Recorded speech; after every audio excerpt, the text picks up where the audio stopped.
Tonight we're going to try and explore questions around how we manage our protected landscapes here in Wales. A conversation sparked, of course, by the work on display in Mike's bleakly beautiful land sea exhibition. The exhibition is currently on show at Oriel Park, Pembrokeshire Coast National Park Authority's Landscape Gallery and Discovery Centre in St David's. So without further ado, if you haven't already seen it, a quick plug to go and see it and take your friends.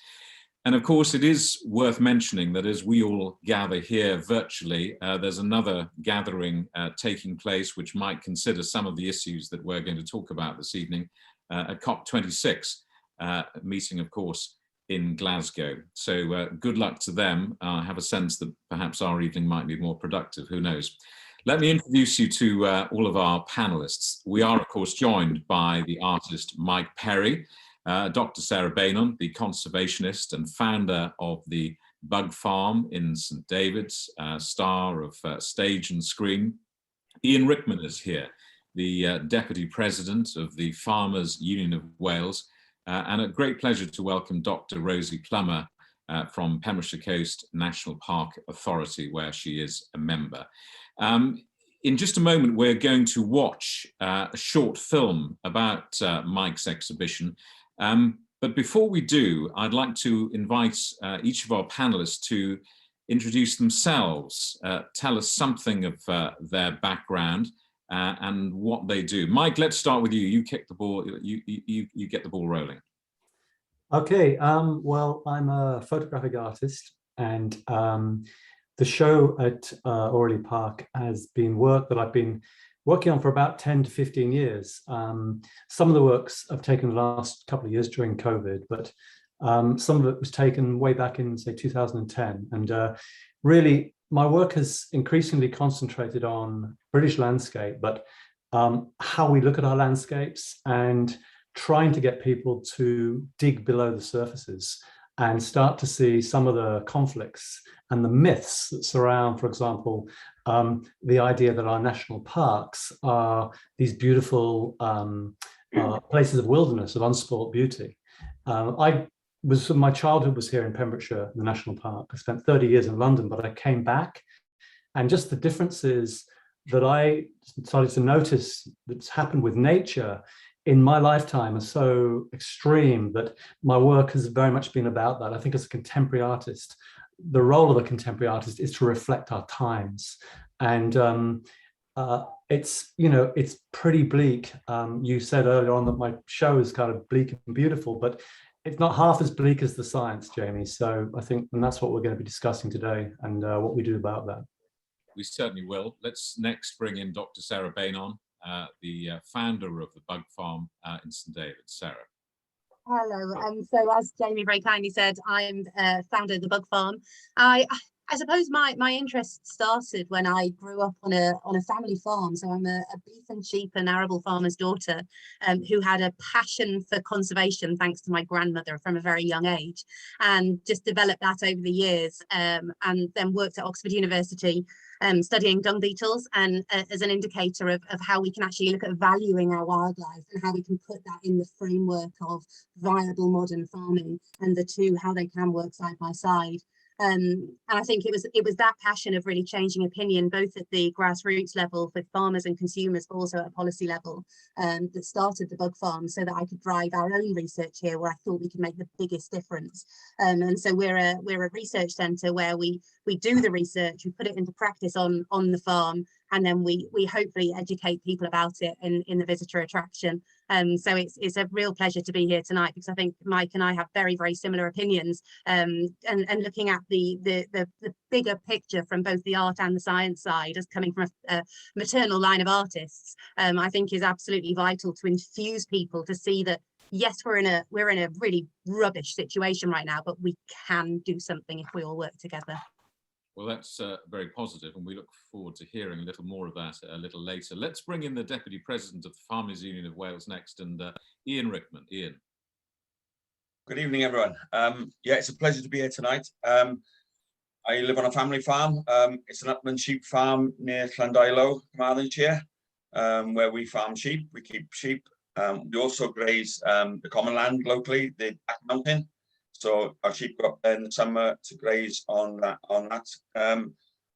Also, I obviously don't live in the Brecon Beacons National Park, but sorry, the Tir Coast National Park. I do live in the Brecon Beacons National Park. So I'm used to living in a national park and some of the pluses and minuses of that. Also, yeah, as Jamie said, I'm the Deputy President of the Farmers Union of Wales. It comes a close second to the Brecon Beacons National Park, but it is very much in second place here, and it's unfortunate, but you will be outnumbered in this particular debate tonight. Let's have a final word from Rosie Plummer and your story, your background, and what you do. Thanks, Jamie. Nos da chi gyd. Good evening to everybody, and it's lovely to be here. Thank you for inviting me.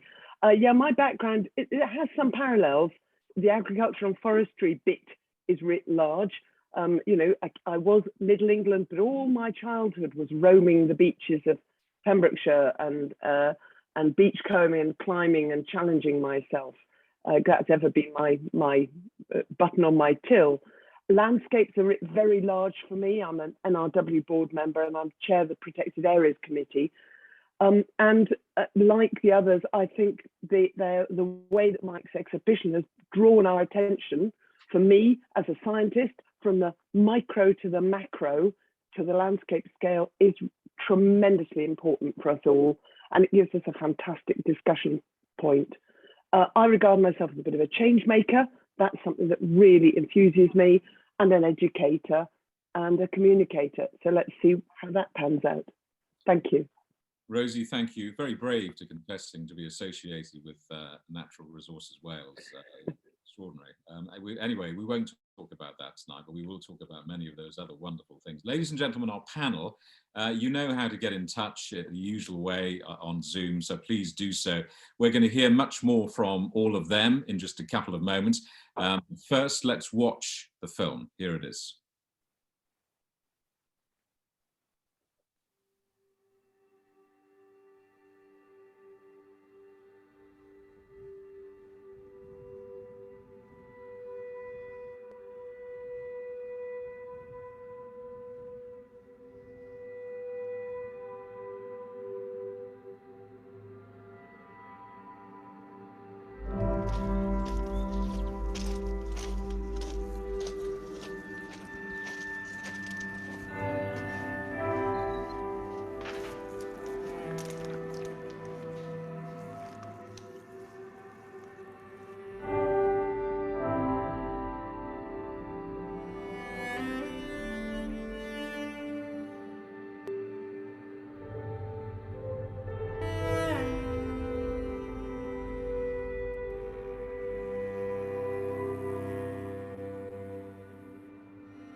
You don't have to go to the Arctic or Brazilian rainforest to see environmental collapse.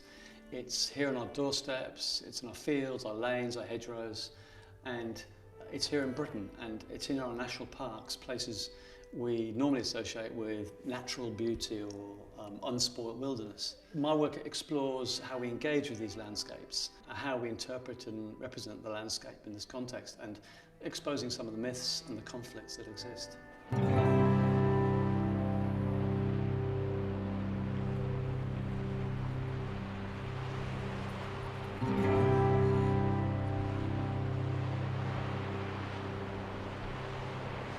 I grew up in the Pembrokeshire National Park, and the smells, the sounds are in my veins. I love the place, but like most of Britain, nature here is in real trouble.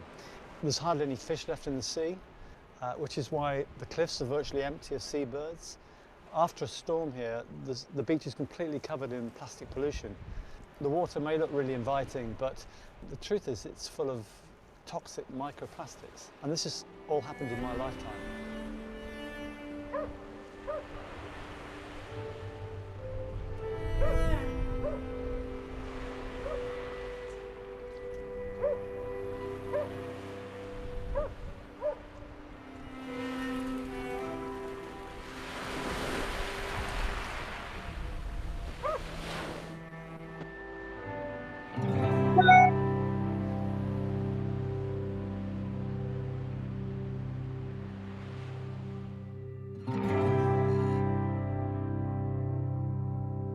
look inland and things aren't a lot better. I took a photograph here called Green Gorse. At first you think you're above a luscious tropical rainforest, but as you come closer you realise it's just stubby Welsh gorse. Initially I was attracted by this sort of slab of green colour and against this clear white background, but I was trying to make a sort of monochrome abstraction from sort of monoculture agriculture. It's really just a reflection of, I think, of the lack of biodiversity along the coast here.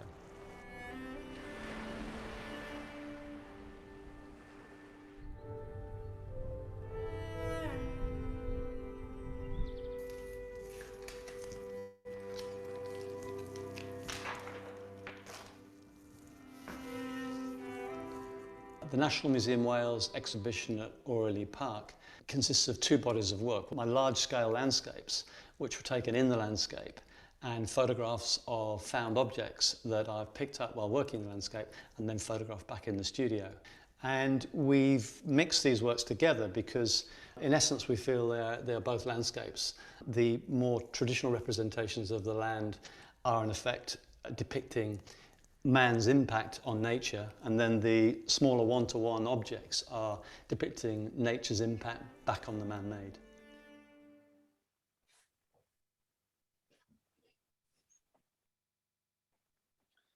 It's fascinating stuff, I must say. I mean, I enjoyed the film very much. Mike, I want to first begin by asking you about, you haven't pulled any punches whatsoever in your critique of what's happening in the natural world, and the images are so stark and disturbing, and they're not the kind of rose-tinted views of Pembrokeshire that one might expect someone like you, one of the country's leading artists, to shoot in one of the country's leading tourist destinations. I want to ask you, first of all, what made you focus on this particular representation of the landscape, rather than showing perhaps, I don't know, where national park conservation efforts in Pembrokeshire have had a beneficial effect?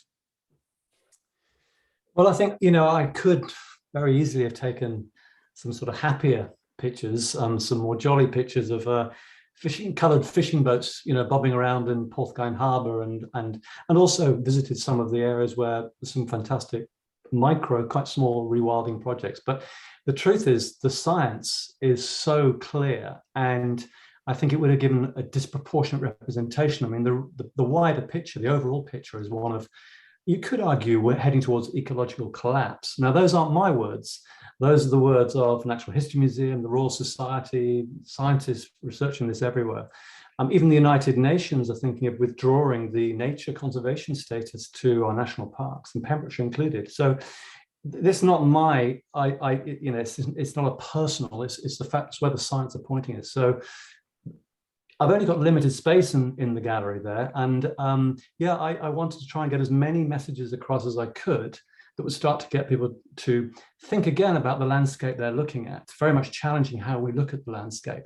And of course, what I'm up against, it's funny, last night I turned BBC iPlayer on, and there's a new series called Lolo in Pembrokeshire, produced by BBC Factual Television. I watched it, it was 40 minutes long. There wasn't one mention of climate change, wasn't one mention of the environment, biodiversity, our water's being, I mean, it was like a fairy tale kind of vision of the national park. And I think this is part of the problem. Any children or anybody watching that type of program would go, oh, everything's okay here.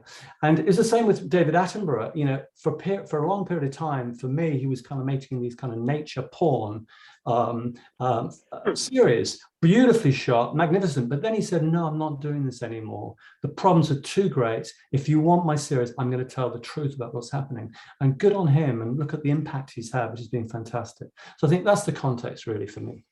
I want to confess to you that I'm one of those people who has, before I went on to a different world, I spent 25 years working for the BBC, and I think I made something like 60 documentaries on landscape in Wales. And my brief would be, strictly between all of us here, warm bath television. There's enough grimness in the world, and there certainly is on BBC One at tea time. You're on BBC Two at 7:30. for God's sake, cheer people up. And the message was very, very clear from program makers. We do not want to have to deal, or you to be dealing with those difficult issues. We want to celebrate the landscape.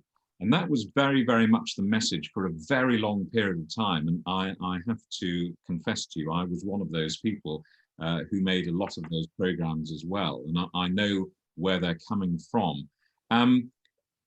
When I think of people like John Knapp Fisher and John Piper, I mean, I wish I was clever enough to pick up this camera and walk around my house, because I've spent 30 years collecting paintings about Pembrokeshire. Like you, I've spent a lot of time in London. I've worked in the Middle East and all around the world. And part of my mental health resilience about being taken away from this place I loved was to have those photographic and art representations of the place I loved. And I wanted them to be almost a romantic celebration of where I had come from and what I was missing. And I suppose I struggle with your bleakness and your bluntness of what I know to be true. Yeah, I mean, I think if you look through sort of art history, I think some of the most powerful art actually, you know, covers sort of beauty and darkness at the same time. And Nietzsche said there's no beautiful surface that doesn't have a darker depth. And I think, you know, Shakespeare's bittersweet. And I think actually some of those powerful art actually kind of gets to the truth. And that's the contradiction between as a human being. The paradox is things can be both beautiful and have difficult narratives. And I go for walks along the coastal path. I walk the dog every night, and it is beautiful in one respect, but at the same time, there's a sense of melancholy now, because I kind of know what's beneath the surface, just how bad things are. So I think the most powerful art, and personally for myself, I can't do work that just skims the surface. I have to try and tell the truth. So if I go walk across the Preselles, I can't point the camera and take an image of a place that I now see as desperately empty, acidic soils, some Sitka spruce forestry there, which is doing no good, and not think this is land that needs to be rejuvenated. We need to start capturing carbon from it. We need to start getting higher biodiversity. And we need to fundamentally, I think, have a renaissance in the thinking of what constitutes beautiful landscape. And beautiful landscape surely has to be where nature flourishes, and us humans can enjoy being part of that. And yeah, so I can't find any motivational beauty for just doing pretty pictures that make, you know, sunsets over St. David's Head. It's not going to do it for me. And I think that's what I'm trying to say, really. You've said it very, very eloquently. I want to bring in Dr. Rosie Plummer here. Rosie, it is bleak stuff. And in a sense, everyone who loves the national parks and loves our landscapes really needs to deal with this and perhaps wake up and be much more honest about what they are and what's going on in them, because that is basically the message from Mike, isn't it? Yeah, undoubtedly. And I don't think we should, in this forum, kid ourselves that it is anything other than a really serious and important challenge that we all face. But equally, we tend to say, we talk about the people in the park, but we must remember that actually to make the changes, we've got to influence not just the people in the park, but actually everybody, because it is change made by everybody and awareness on the part of everybody that will make the difference. It's not a park set in aspic, it's a living landscape, it's a visited landscape. And part of it is making sure that we're making it accessible to others to understand the challenges that we're facing and to be part of the change that brings about that rejuvenation. I mean, Mike is downbeat, and absolutely, you know, our state of nature reports for the UN and UK are globally absolutely challenging. But at the same time, as Mike says later on in the film, you know, you can see how wildlife and plants can and do thrive if only we give them opportunities. We as leaders have to be positive. Leaders must be visionary and encouraging. Otherwise, we'll all go in a hole and not change. You know, I've lost count of the amount of stories that we covered in a previous life of mine where change of any kind was suggested in either Snowdonia, the Brecon Beacons, or the Pembrokeshire Coast National Park. I mean, it was a bit like suggesting setting fire to the Vatican. Change of any sort was invariably impossible. And I'm intrigued to hear you suggest that you think that that can happen, will happen, and must happen, because in my experience, change in any national park in Wales is pretty difficult. I take the point, but change is not, again, we shouldn't be pointing the finger at, oh, it's the national park that's changed. It's all of us. It's every one of us. It's our individual choices and behaviours that need to change. Let's bring in Sarah Beynon here. Sarah, we've talked many times across the airwaves, and I have to say that I've always come away from interviews with you being cheered with the world, because you were invariably not one of those scientific doommongers who can be rather depressing to listen to. So for goodness sake, come and cheer us up.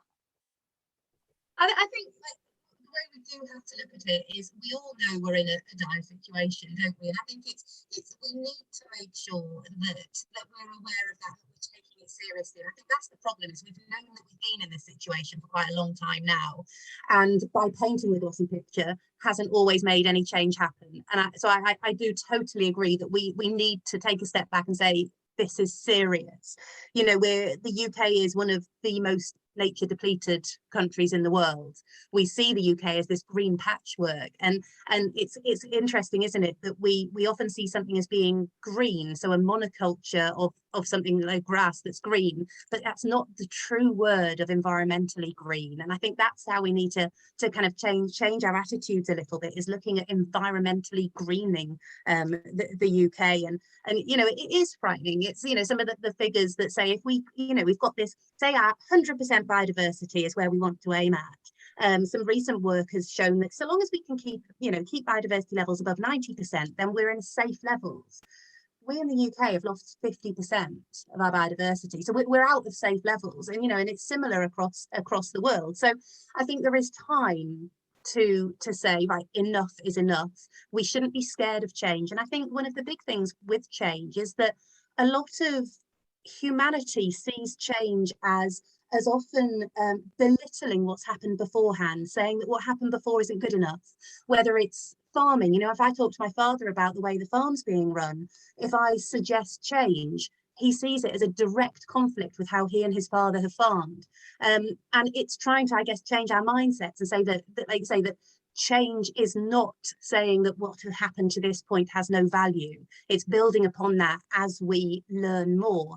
And I think, you know, I saw some of the comments popping up as well, saying that we do need to infuse people to say that actually we don't just shut off and say we can't do anything. And the small, I think, I don't know what you all feel, but I've always had people in my life who have infused me at different situations. And it's thanks to probably about 4 or 5 people that I am infused about the natural world. So I think we've all got that opportunity to infuse people around us to do good and make a difference. And that's what I've always believed, that as individuals we can infuse, inspire and showcase, as you have done with your programming, as Yolo's doing with his programming, as David Attenborough's done, showcase this extraordinary world around us.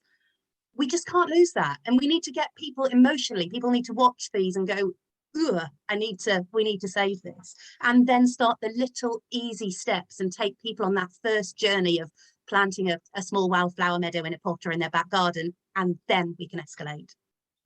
Let's bring in Ian Rickman here.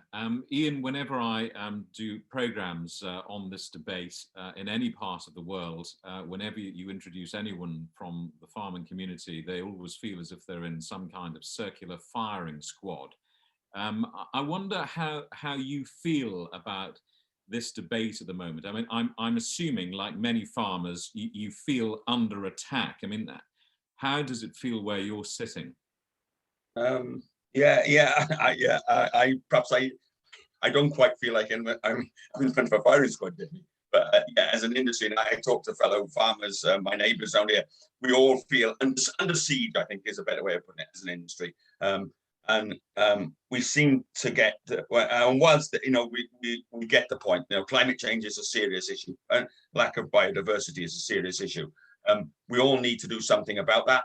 I would argue that farmers are already doing a lot about that. I can put examples from the farm here and other farms locally, but we can always do more, and we can always improve that situation.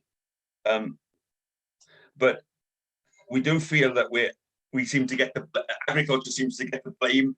Farmers perceive then agriculture gets the blame for everything, and we perceive ourselves as part of the solution as well as more than part of the problem, I think, going forward here. Whilst I enjoy seeing Mike's work, and I think some of Mike's work is fantastic, but it's a different environment than I see when I walk around the farm here. And I wish I could walk you around the farm here virtually now. So it's a typical family farm. Our average field size here is 3 acres. So that's a small field. It's surrounded by hedges. Top of the farm, we have stone walls. We've done agri-environment work for over the years here in various agri-environment schemes. We planted herbal ley this year to increase biodiversity. So farmers are trying to do that work. And we know we have our part to play.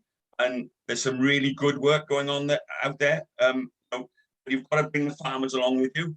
And you've got organisations out there such as, and I got to declare an interest here because I'm on the board of PONT, Pori Natur a Trafodaeth, which, as the name implies, PONT. They try and build a bridge between farming and conservation. So we bring everybody along together. We recognise the importance of grazing in the environment. Obviously not overgrazing, a level of grazing that increases biodiversity in the environment. And there's organisations like that and other organisations out there that are doing great work at the moment with farmers. So I've got a positive outlook on it. I think we can get out of this, and I don't see quite such a bleak picture when I walk around the farm areas that Mike paints. We'll come back and we'll talk more on this in just a few moments. I just want to briefly touch on again this mention that was made earlier on of the Natural History Museum publishing a report last month that said the UK is one of the most nature depleted countries in the world, in the bottom 10% globally, and last among the G7 group of nations, with an average of about half of its biodiversity left. I want to ask our panelists, how have we in the UK arrived at this unenviable position, and what can we do to reverse the decline? Panelists, in your opinion, what can make the biggest difference? Mike, let's start with you. Yeah, I mean, I think the problem is so severe here that a little bit of tinkering with the current system is not going to get us out of problems. Making the hedgerows a little bit wider, slightly changing the subsidy system. I think we've got to have a complete renaissance in thinking of what our land's for. I mean, I saw a statistic from the National Office of Statistics 2 days ago that 88% of Wales's land is used for livestock, 88%, and it represents 0.9% of the GDP of Wales and less than 2% of the people. So this, huge amount of the land, very few people, the farmers, are having a huge say in how our land is used.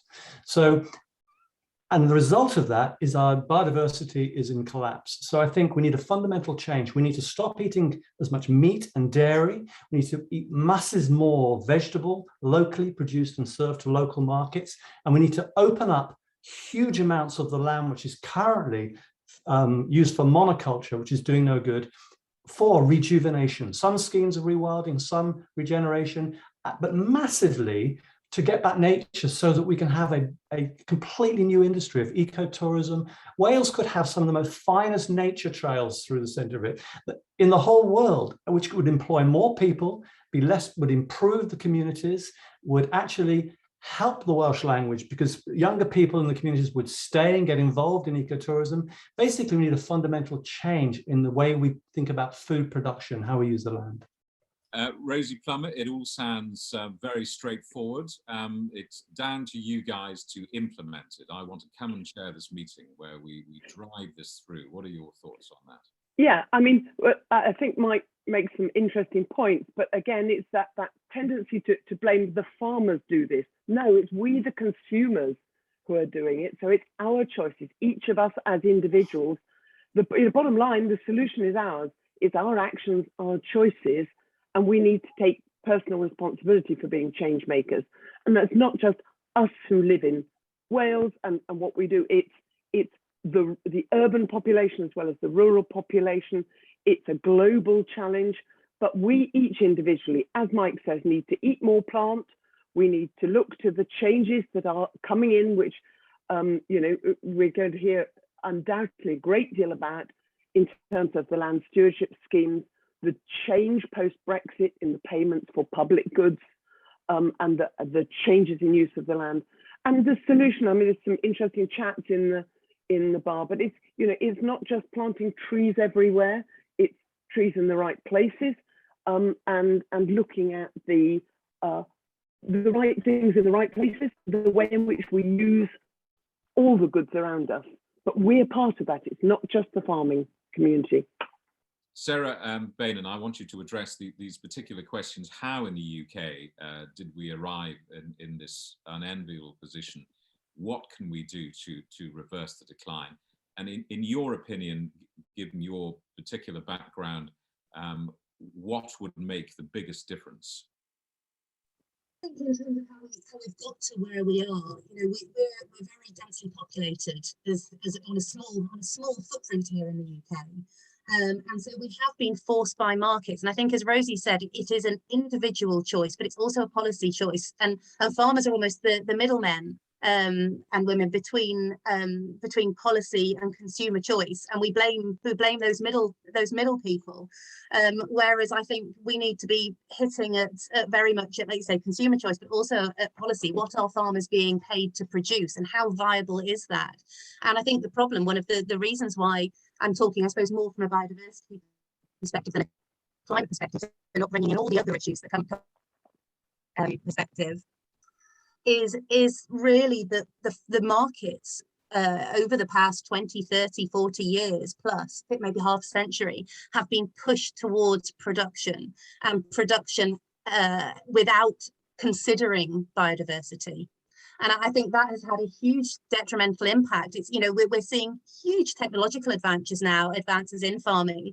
We're seeing farmers doing their absolute best to, whether it's land sharing and protecting biodiversity as part of a farming business, where they have some productive areas and then some areas that they put towards biodiversity, and then others, you know, who are just trying to produce food very, very efficiently, and others, the other extreme, who are looking more towards that rewilding end. So I think we're in a situation now where the farming community, as Ian said, wants to be part of the solution. And it's the huge amounts of pesticide use, the digging up of wild habitat to grow more food in the past, that is it. We're seeing the impacts now. And I think to move forwards, I know I was recently watching the great debate at the Oxford University Museum of Natural History with Charles Godfrey, Lord Krebs, and a number of others. And they were saying, do we need an agricultural revolution? And all of them agreed that, yes, we do. We need a change. Okay. Driven by the tools that we have in our toolkit now. We have. Rosie, I'm going to. So I think that's the way forward. I'm going to cut you off there because we're having a couple of problems with the reception on the St David's Peninsula, which you'll be very familiar with. I'm going to bring in Ian Rickman here, and Ian, I want you to address the particular question. What are the challenges facing farming community? What, in your opinion, can make the biggest difference here? How in the UK did we get to this unenviable position, and what can be done to reverse the decline? Yeah, well, unsurprisingly, I don't quite agree with Mike's view there, that we just go wholesale change from the position we're in now to this other utopia, as it were, of rewilding and remove all livestock from the land. Removing all livestock from the land is not going to improve biodiversity. You know, I can give you examples around here, and there probably are examples of that on the Penfro Coast National Park. Common land over the road here, which was livestock were removed from it. It's 200 acres. It's an ancient Iron Age hill fort. Livestock were removed from that area. It's part of the Brecon Beacons National Park. So they on how things were progressing, and all that happened is the biodiversity actually reduced, and everyone agreed. Conservationists, Brecon Beacons National Park, but they need a level of grazing back on there to increase the biodiversity. So it's a matter of level, isn't it? It's a matter of getting that balance right between the need to produce food, and we do need to produce food in this country. And as farmers in this country, we're very good at producing a very efficient, sustainable. We've got some of the most sustainable production systems in the world. The danger is here that if you stop us producing food, you get rid of all the livestock in Wales, for instance. Okay, right, that's fine. Where are you going to get your food from? Then you import that food from abroad that is often farmed in a far less sustainable system than we run in this country.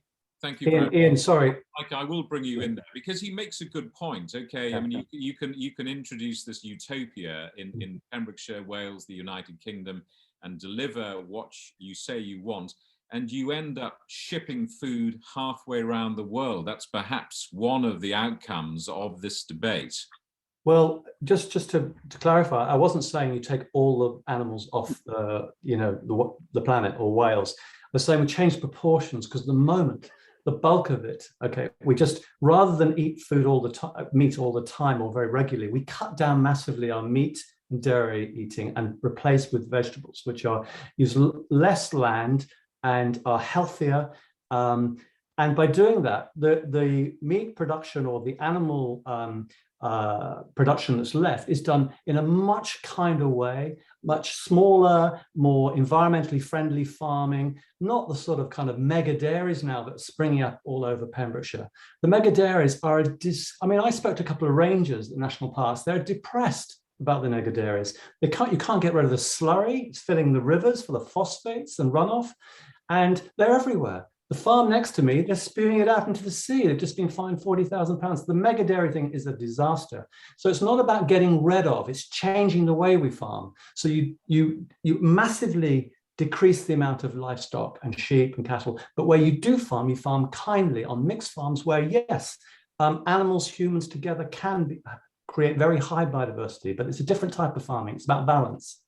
And I want sorry. I'm just going to come back in very briefly on Mike and just wonder, when you go down to the supermarket in Haverfordwest and you say to Mrs. Jones from Nail and Look Love, that cheap stuff we had in the supermarket last week, it's now 4 times the cost. Are you okay with that? I mean, what's the answer? Yeah, I mean, I think this is why these issues are government issues. It's about education. It's about renaissance in our thinking. Just as we've got a lot of people off cigarettes, we're going to have to get a lot of people off meat and explain the reasons why. Because I think if you fully explain the reasons why, people want to live closely with healthy nature.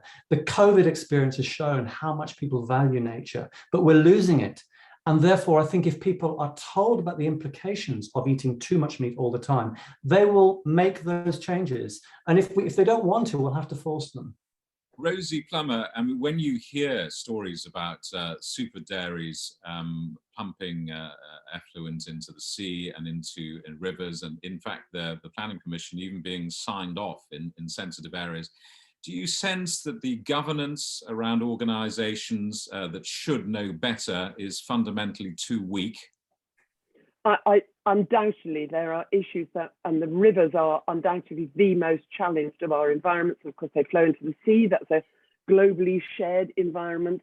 But as Sarah also points out, we've got an accumulation of many decades of misuse of pesticides, much of which is still in the soil. You only have to look at wax caps. Even after 30 years, you're still seeing the effects of phosphate on the fungal growth in particular fields. It is a real challenge to get the legislation to catch up with and to get the policy to catch up with where we need to be. You only have to look at the great stink of 1865 in London, where raw sewage was flowing across the banks and cholera outbreaks were rife. It takes a while. We must keep pushing. We must push harder for sustainable management of natural resources and the legislation that puts that in place. Changing policy for farming land use is coming, undoubtedly. I wasn't thinking so much about the Great Stink. I was thinking more about the stink more recently, when the governing authorities appeared in court just a few days ago to challenge pollution incidents in Wales. And we all know about super dairies being signed off miraculously, planning permission being given for these for these developments. How does that happen when those planning authorities, whether they be Pembrokeshire Coast National Park or Pembrokeshire Council Planning Authority or NRW, simply seem to be so out of step with popular feeling about these kind of incidents and this kind of behaviour? I think it's fair to say you look at the planning powers of the Pembrokeshire Coast National Park Authority, which are statutory powers, and it has its local development plan. It's constrained by those policies properly. But tracking the way in which pollution incidents happen, which absolutely there is legislation in place to control, but again, you've got to be able to evidence that. You've got to be able to sufficiently bring a conviction, no different from rape conviction, anything else. You've got to be able to provide the evidence that allows that legislation to take effect. And that's often, I've seen some interesting remarks from some of your folk here in the chat bar, talking about the resource or the power that NRW has or does not have. And that's part of the challenge, of needing to provide the evidence and the tracking and the monitoring that allows us to bring the convictions. I'm just going to move on. Very, very briefly, if you would, Ian. Yeah, okay. Yeah, yeah, sorry, Jamie, can I just quickly come in there on that point, because I feel in front of the firing squad again as a farmer. If I can just make the point, I mean, we've all seen, and I'm not denying at all that there are pollution incidents caused by agriculture. There are pollution incidents and we need to get better at doing that, but let's get it in proportion here now. We've all seen the media reports lately of the water companies that when the rainfall is excessive, they just open the valves and release the raw sewage out into the water as well. So it's not only agriculture that's to blame for all pollution. So I just want to get that one. Okay, thank you for that. I'm going to race on, and I know lots of you want to get in here, but you must forgive me because I need to just move this on, if you would. I want to ask all of you next, all of our panelists. We're talking about rural places. We have been talking about rural places. But of course, in the UK, these aren't areas of absolute wilderness. They're places where people live and have farmed for thousands of years. I wonder what the challenges facing farming communities are in this crisis, and what are the benefits for farmers and rural communities of restoring nature. Let's start with you, Mike. Quick thoughts on this, please, from our panelists. Yeah, I did an artist residency in the Allwn Valley, in that whole area of Powys, which is absolutely the epitome of sort of mown hills. And, you know, I spoke to a lot of farmers, and a lot of them are depressed because the subsidies make it very hard for them. They're not, you know, the children want to leave. They don't want to take on this hill farming monoculture. And I am convinced that a regeneration of the nature, which will take time, will produce much better communities, will employ more people locally. And the examples of where there has been rewilding or rejuvenation, many more people are involved. Look at some of the examples in Scotland, hiring many more people.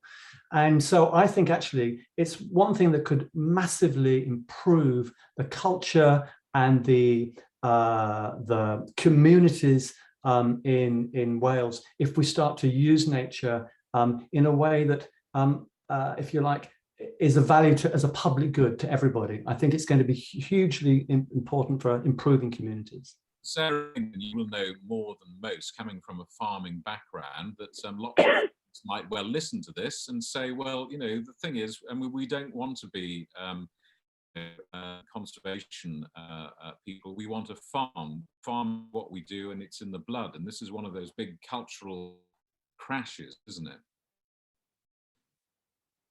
I heard most of that, I think. Please stop me if you can't hear me again.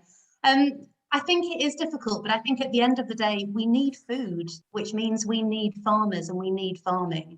And so I think it's absolutely vital that farmers are allowed to farm and not seen as being the bad guys for farming. And I think that's where looking at a landscape scale is really important. And I think we need to be looking at farming efficiently and working with those really kind of passionate farmers who want to farm, but just looking at where the issues are with how the farming practice may be impacting climate and biodiversity, and targeting those particular areas to bring the farmers along with us, but not to alienate farmers, because I think this conservation farmer divide has been going on for too long, and I think it needs to stop, because we all need to eat at the same time as look after our wildlife. And I think we need to stop thinking that we're all on different sides, and come together and actually work with farmers to farm more efficiently, and as everyone said, actually look at the solutions to that rather than doing so much finger pointing. I think that's key. Mike Perry started this conversation about talking about the sea, and the empty sea as he described it, but also the plastic filth and the microplastics on the beaches where he walked the dog in the morning. And I'm keen that we don't spend much more time talking specifically about farming, which is obviously a big issue here, but there is another part of your art, and there is another part of the story, and it's about the story of plastic. Sarah, I just want to go back to you again and talk about how you win this war against plastic and the damage that it does for those of us who don't have your scientific background, understanding how catastrophic its influence is on planet Earth. I think plastic has just become an inherent part of humanity, hasn't it? Since it's been developed, and we use it in every which way because it's a fantastic material, but comes at, as you say, such an environmental cost. And I think that the problem is that our seas now are becoming, as we see on the media time and time again, they're becoming full of plastic. The fish are eating plastic. It's getting bioaccumulated up the food chain and then right into the microorganisms as well. And so it is then coming into every other part of our lives. And I think what we can do as individuals is we can make huge differences ourselves, can't we? Right through from the toothbrush. You know, I'm as bad as anyone else. I suddenly go, I need a new toothbrush. I haven't got around to going and getting a wooden one. Oh, there's a plastic one in the shop. Oh hell, I'll just buy one more. And you know, and it's that mentality where we just go, I'll do it tomorrow. You know, and you suddenly think, oh, I'll get toothpaste. I'll just get it in that plastic toothpaste tube. Whereas we've got the options of these different products being available, and we don't need to be buying disposable plastic. I think utilising plastic as a long-term, you know, using plastic that's already in the system and recycling and using it is fine, but disposable single-use plastic is very, very easy as a consumer if you're organised enough to avoid. Mike Perry, earlier on you were talking about the relative story of how a country was forced to understand that smoking was antisocial, and we could have a say. I think I got a gist of that, which is how do you create change with plastic? Is that your question? Yes. Well, I mean, I think somebody talked about governance earlier on. I mean, I think much of this has to be led by government, by legislation. And we've had 20 years of governments talking about nudging the consumer. Or we've had this period where particularly conservative governments have talked about nudging the consumer, but they're so highly lobbied by these industries that we'll lose out. That very little's done. This is war, you know, we need to go to sort of a war-like situation. We need to do much more legislation on not just our use of land, but on plastics. And I think if the government really was really serious, it could do an awful lot to try and ban certain types of plastics. Look, Coca-Cola still haven't changed their, you know, they're still using single plastic. I mean, for heaven's sake, it's incredible. So we need legislation and leadership.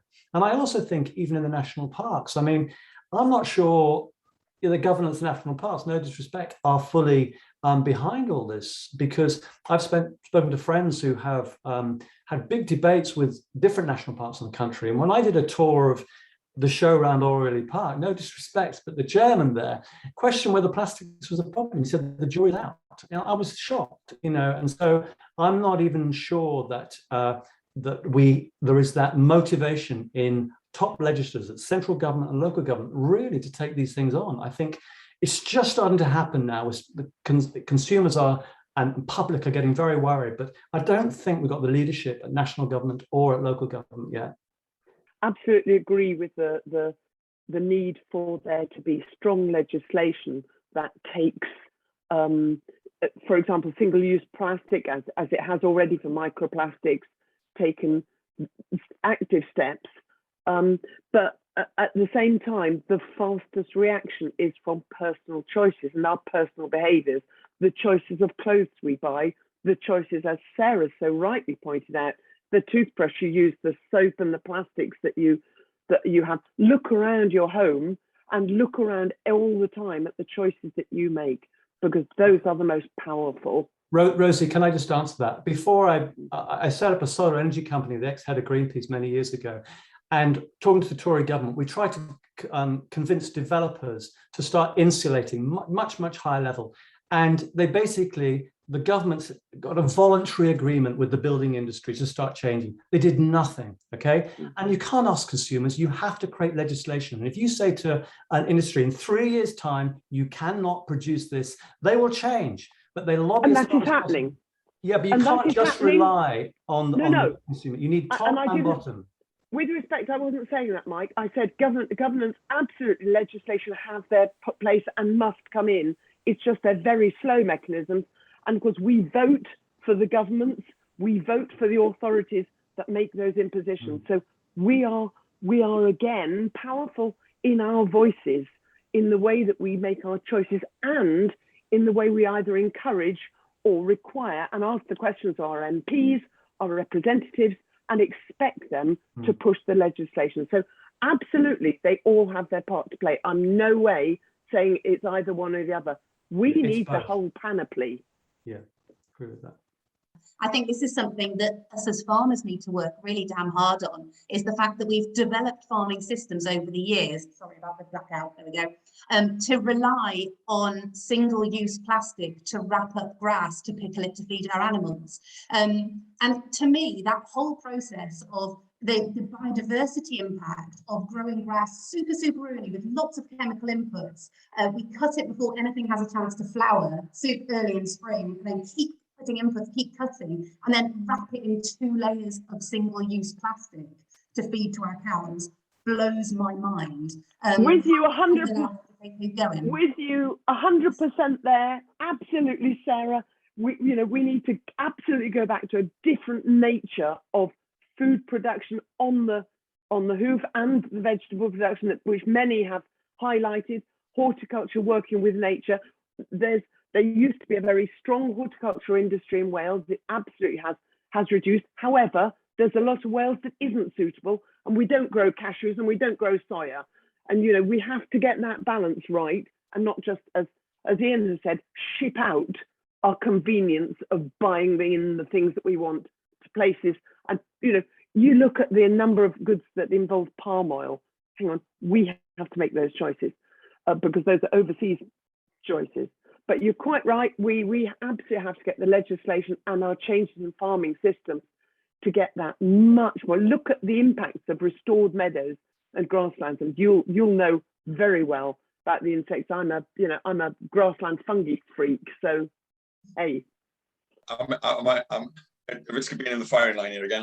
Can I just, and no one can argue the issue of single-use plastics is a massive issue, but regardless of that, if you take as a farm, I mean, there's a product I produce that would help to reduce the amount of plastic we use in the world, and that's wool.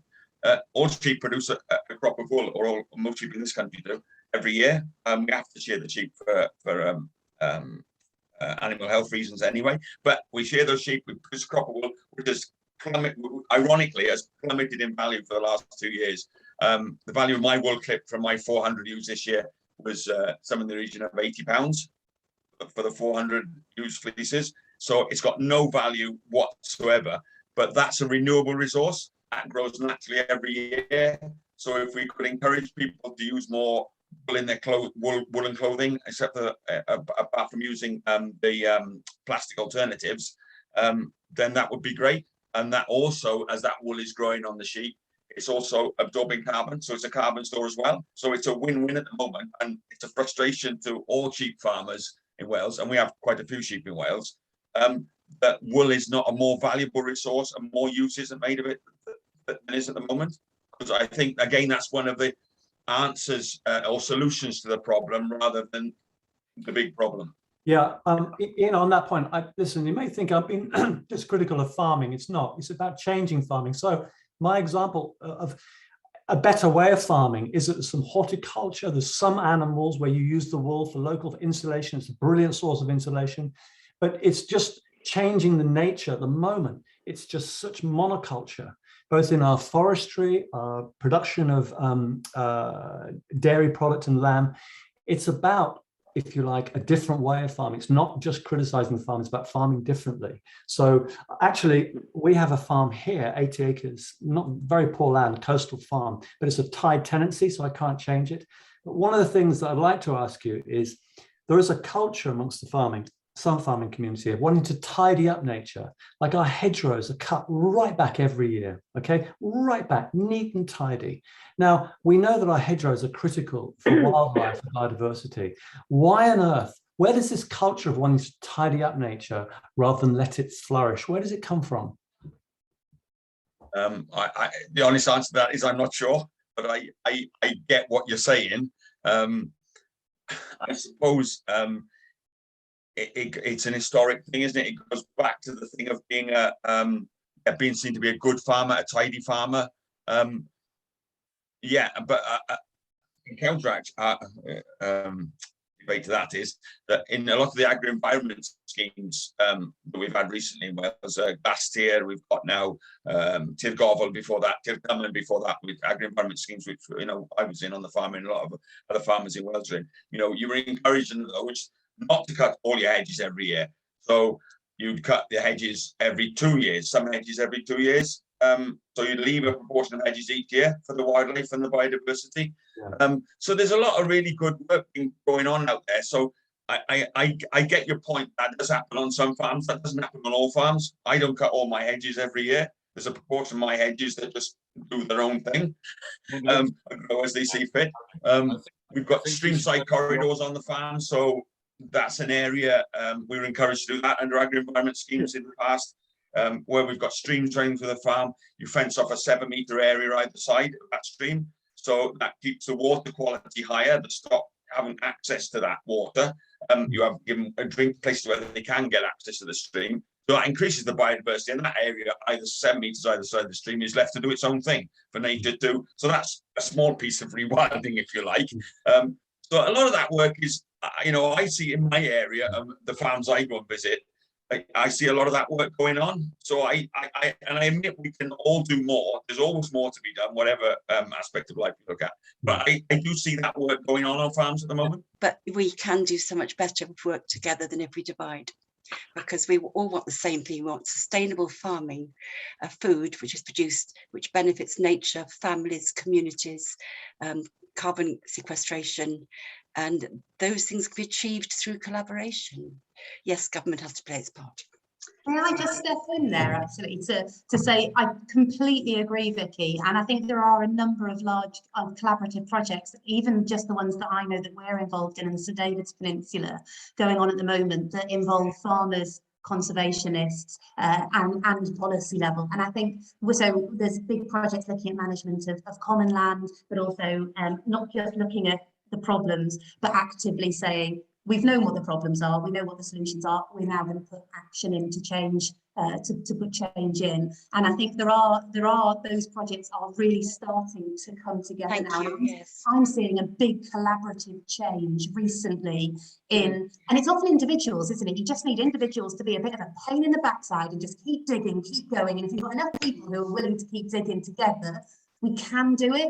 And I think there are enough people, and I think now is a time for change. And and I think Heather, you mentioned about education as well, and we need to bring our young people along, don't we, on this journey? It's happening globally, we're seeing it.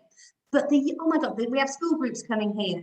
Can I sorry, are supreme in terms of their idea, their energies, passion, and I think we're on a tipping point. Thank you. Someone else's turn, but just in one sentence, you know, we have a big scheme which is supported by 50,000 of government money for horticulture, short supply chains, but sadly the National Park rejected the application of polytunnels. So one of our key producers has a major setback. So this sort of lack of thing, and there's organic horticulture, of course. So we need to collaborate better in not undermining each other when we want to do regenerative food production and not be destroyed by regulations. I think we've got time for one more question. David Gardner has, if you'd like to unmute yourself, David.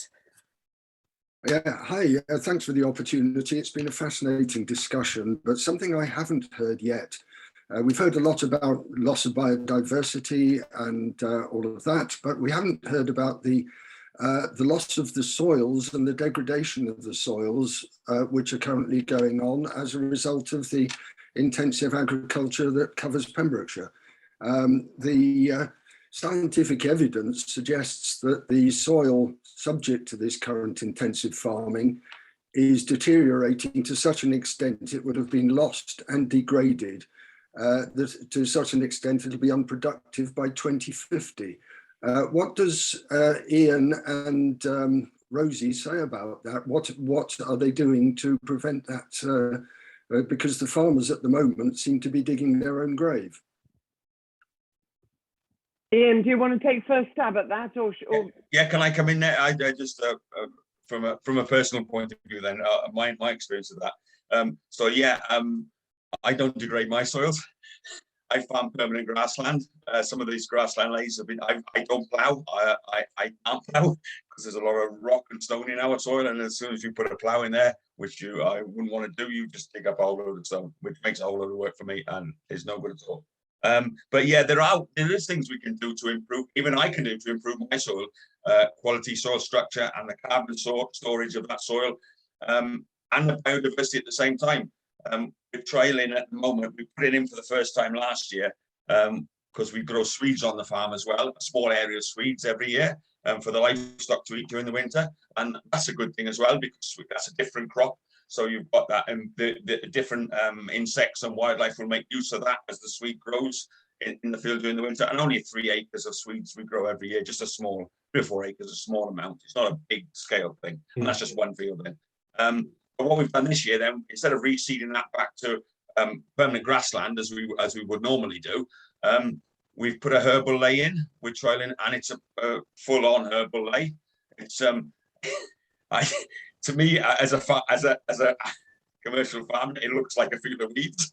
But I'm sure it isn't a field of weeds, so I quite like that because it hides all the other weeds I've got on the farm. And I've got quite a lot of weeds on the farm. I'm quite good at growing them. So that's one thing we can do. And interestingly, we only planted this herbal lay this year, back in the summer, and we had a guy who's doing a lot of work on regenerative farming, a consultant, and he was on the farm as part of a discussion group. And we took a spade up, and he took a spade down into the soil, right, of this new lay. We hadn't disturbed the soil at all. It had been direct drilled into the pasture.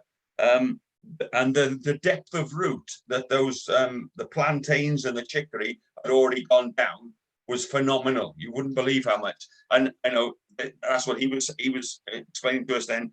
That's improving your soil structure. It's improving your biodiversity. It's storing more carbon. So there's a win on the soil front from that point of view. So that's just one thing farmers can do, and farmers are doing that around the country now. But perhaps that's be more common in the future. And I would completely agree with that. And we mustn't forget, David, too, the increased intensity of rainfall, which is with climate change, is a key issue. And we need to look towards grassland, more permanent grassland, more permanent soil cover as a key part of the solution. So we're not leaving areas of soil exposed, because clearly, and that is again a change back in the farming methodology, to make sure that we are avoiding the risk factors that, as you quite rightly say, are washing off soil, are degrading our soil carbon storage and the quality of our soils. But you know, Ian's very eloquently given you some key examples there. Yeah, but sorry. I think we need to start wrapping up. We do. I'd just like to sort of try and end on a high or a positive. I've got a good comment in the chat here. Mike, your exhibition had a big impact on me when I saw it, and the images have stayed with me. How do you think that artists and other communicators can inspire us all to make the changes we are all talking about? If you could answer that one quickly, and then we'll wrap up. Yeah, I think art has a limited effect. I think we need legislators, and I think positive action from everybody. What art can do is, if galleries, then curators take the work and educate and bring schools in and get it, the image is part of the community. So you get this education. That's how artists can help, working with communities. But I think in the grand scheme of things, artists bear witness to what's going on. To create change, you need fundamental legislation, government, and you need masses of people saying, no, we won't take this anymore. And you know, if necessary, getting on the streets and yeah, all for collaboration, Vicky, but sometimes you need positive action. Okay, thank you everyone. It's been difficult, technical difficulties, so thank you everyone for sticking with us. Just want to say thank you to the panelists and Photo Gallery as well for helping with tonight's event. So we'll leave it there. Thank you ever so much, everybody. The exhibition is on till the 16th of January, so if you've been inspired tonight, please do come and see it at Oriela Park in St David's. Thank you.